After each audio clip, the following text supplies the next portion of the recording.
Well, with me today to take a look through all of those, the Times Defence correspondent Lucy Fisher and Asa Bennett, the Telegraph's Brexit commissioning editor.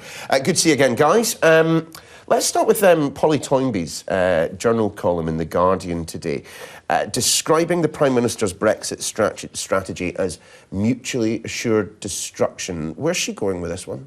Well, she uses an interesting analogy of the idea of Boris Johnson's got this £100 million public information campaign to prepare the nation for a no-deal Brexit. And she looks back to the 1980s and the Protect and Survive leaflet that was handed out to every household about hiding in the cupboard under the stairs in case of nuclear fallout.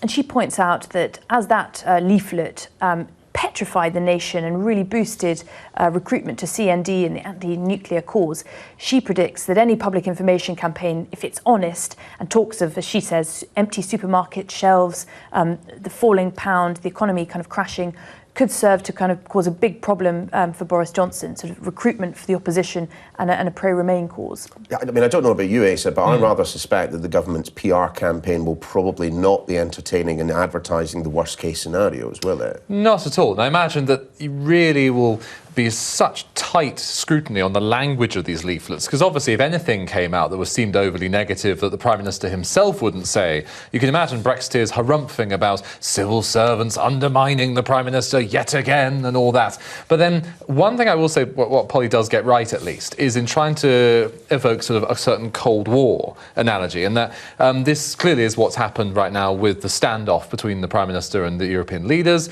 and that neither wants to move first. They're demanding the other side compromises before any negotiations can happen. But then where I'd pick two nits in her work. The smaller one is that when she sort of huffs about the preposterously named Brexit War Cabinet as, proof of this, I mean, War Cabinet is just classic journalese. We had Gordon Brown talking of the War Cabinet to solve, to fix the economy, and I don't remember her complaining about that.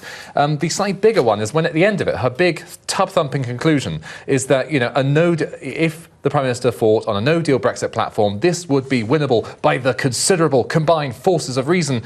Does she not remember the European elections when the Brexit Party won and, the so-called forces of reason of Labour and the Lib Dems in her mind were scattered? And the thing is, what type of Brexit did they most want? What type of Brexit did they most identify with? A no-deal Brexit. I mean, we talked about this last hour, we touched on it last hour, just in terms of the strategy that seems to be being outlined by the government at the moment, in one breath suggesting that no deal is a very far-flung possibility that we don't even need to consider, and on other moments, it's a reality, and that's the direction in which we're going. Just Lucy, from your perspective, how long can they keep this up? Because they're going to have to pick one at some point. Yes, that's right. I think there are two theories at the moment about what's going on.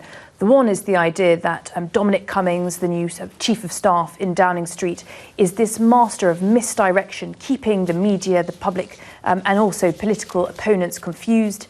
He's an adherent of Colonel Boyd, who had this idea about do what your enemies least expect. So you could read yesterday Michael Gove suggesting, no deal is not the preferred option, clashing with Boris Johnson saying it is what we're now most seriously planning for, as being part of that kind of keep them all confused strategy.